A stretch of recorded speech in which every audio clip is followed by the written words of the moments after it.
Bienvenido a la clase de Psicología Profunda. Vamos a revisar la unidad 1, Introducción al Psicoanálisis, con el primer tema, el descubrimiento del inconsciente, contexto histórico-social. Te dejo los objetivos y las competencias genéricas y específicas para que los puedas revisar con mayor detenimiento en el documento que te voy a subir a Escuela en Red. Vamos a iniciar. Vamos a revisar en esta ocasión el término inconsciente. El inconsciente lo podemos ver o aprender desde dos vertientes. Primero, el inconsciente como sustantivo.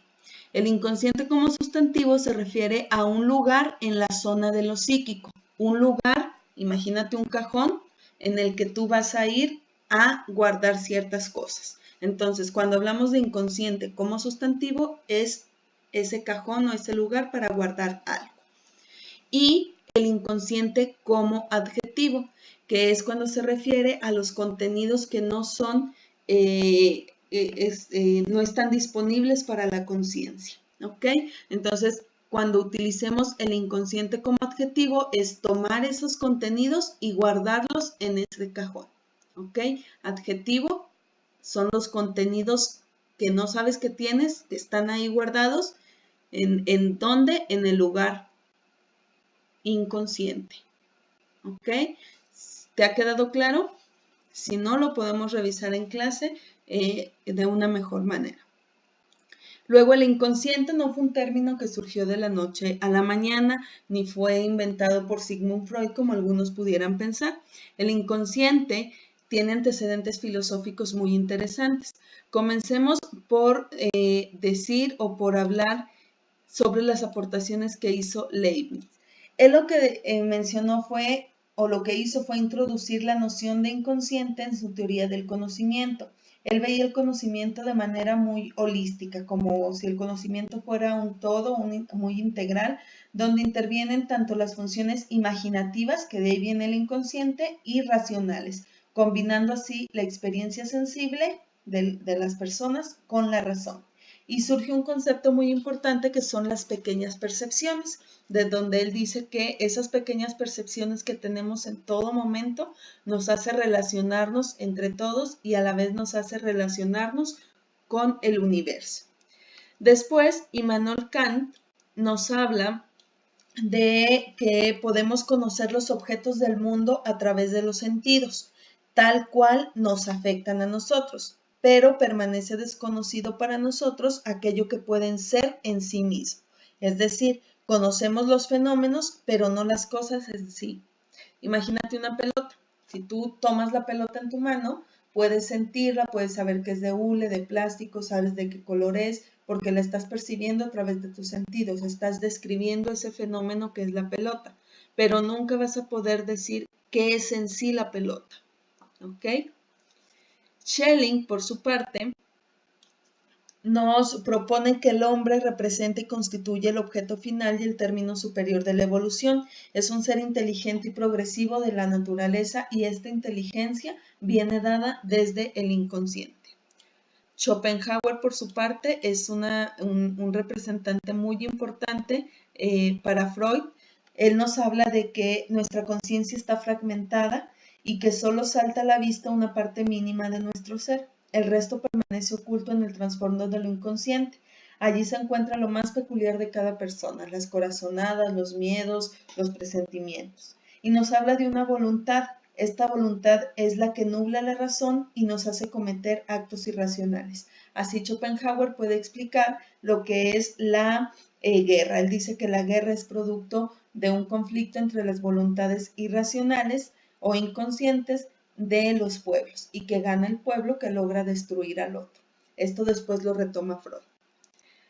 Hartmann, por su parte, nos habla de que existe también una voluntad inconsciente y nos dice que esto es como una especie de sabiduría que todos tenemos y que nos lleva a lograr un único objetivo o un único propósito inconsciente, que es vivir. Esta voluntad inconsciente lo que nos lleva es a vivir.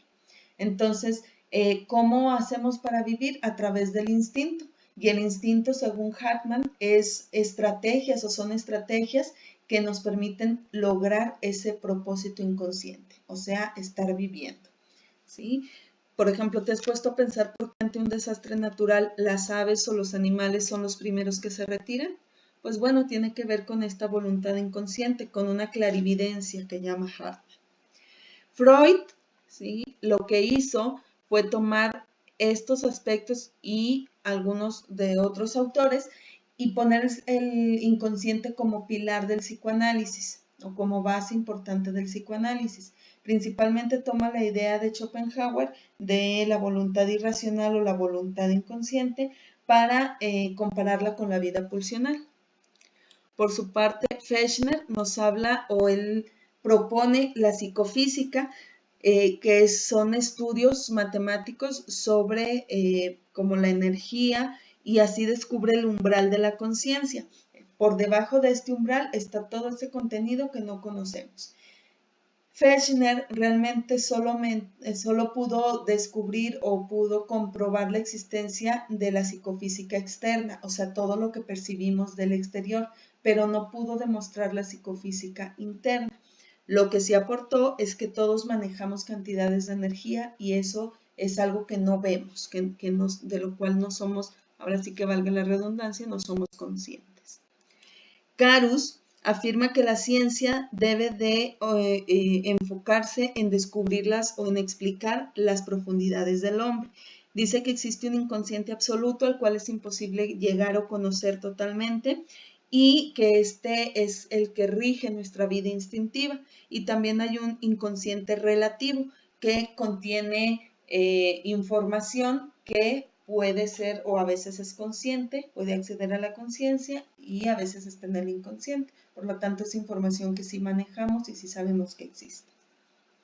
Y Charcot fue un médico importante, muy influyente con Freud porque fue su maestro y pues él lo que hace es a través del inconsciente tratar de explicar los fenómenos de su época. Por ejemplo, él atribuye a la vida psíquica inconsciente el automatismo psicomotor, los síntomas poshipnóticos, la histeria o algunos síntomas de la histeria. Hasta aquí hemos revisado los antecedentes filosóficos.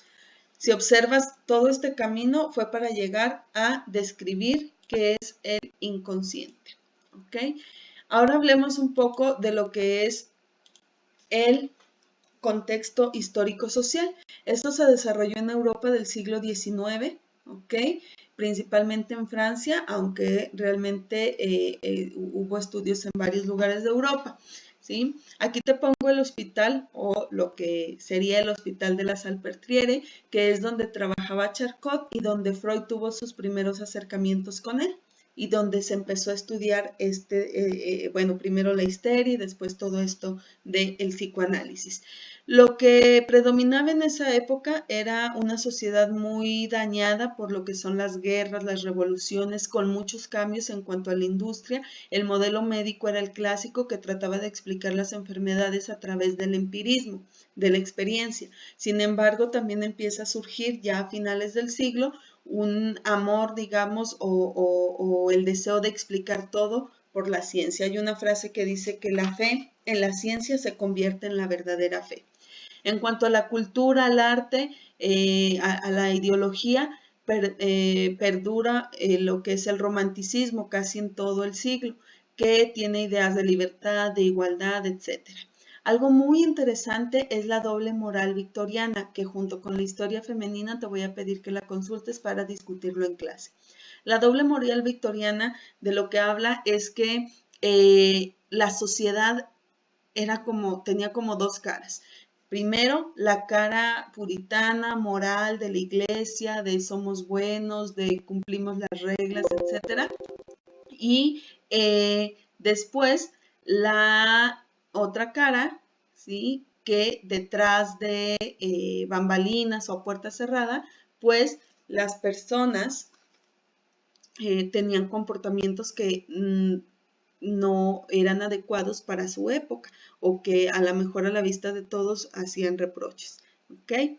Como que, bueno, pues por ejemplo, el sexo no era visto como un acto para dar placer, sino era visto como un pecado, la masturbación, todo esto. Pero ¿sí? Detrás a puerta cerrada había conductas de prostitución, pedofilia, una masturbación excesiva, etc. Entonces todo esto existía, todos lo sabían, pero digamos que ante la cara pública todos eran buenos, eran muy moralistas, muy puritanos. ¿Ok? Y surge la enfermedad de moda, que es la histeria femenina. Bueno, pues en esta época los hombres eran quienes dominaban, la mujer era sometida y había mujeres que presentaban muchos síntomas, ¿sí? Dolores de cabeza, amnesias, muchos trastornos psicomotores, etc. Y la manera o la explicación que le daban los médicos era la histeria femenina, ¿sí? Que estaban enfermas. Te voy a dejar que consultes qué tratamientos les daban a estas mujeres para también discutirlo en clase. ¿Ok? ¿Tienes alguna duda hasta aquí? Ok, anótala y ya la revisaremos. Te invito a revisar las actividades propuestas en Escuela en Red. Cualquier duda, estoy a tu disposición a través del sistema o por correo electrónico. Aquí te lo dejo, ¿sí? Te dejo también la bibliografía y pues muchas gracias. Como dice Sigmund Freud, las emociones inexpresadas nunca mueren, son enterradas vivas y salen más tarde de peores formas. Nos vemos en clase.